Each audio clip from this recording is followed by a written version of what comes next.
ছিল দ্বিতীয়া আর বিকেল বিকেল বেরিয়ে পড়লাম শ্রীভূমি স্পোর্টিং ক্লাবে।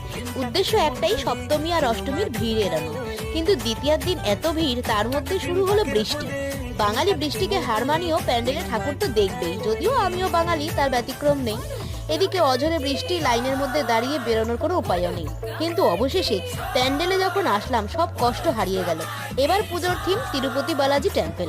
শুধু বাঁশ আর লাইটের খেলায় এত সুন্দর ফুটিয়ে তুলেছে, সেই কারণেই এত মানুষ ছুটে আসে প্যান্ডেলে আর মাকে দেখতে।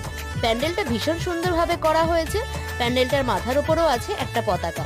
প্যান্ডেলের ভিতরটা একদম স্বর্ণমহলের মতন সাজানো হয়েছে। প্রতিটি দেয়ালে কিন্তু মূর্তি রাখা আছে। এছাড়া শ্রীভূমির ঝাড়বাতি প্রত্যেকবারের মতন এবারও দারুণ হয়েছে। আর মা দুর্গার মূর্তি খুব সুন্দর আর গয়নায় সুসজ্জিত। এবারে বলো, তোমরা কবে আসছো শ্রীভূমি স্পোর্টিং ক্লাবে? আমি তো ঘুরে আসলাম শ্রীভূমি থেকে, তাও এই বৃষ্টির মধ্যে।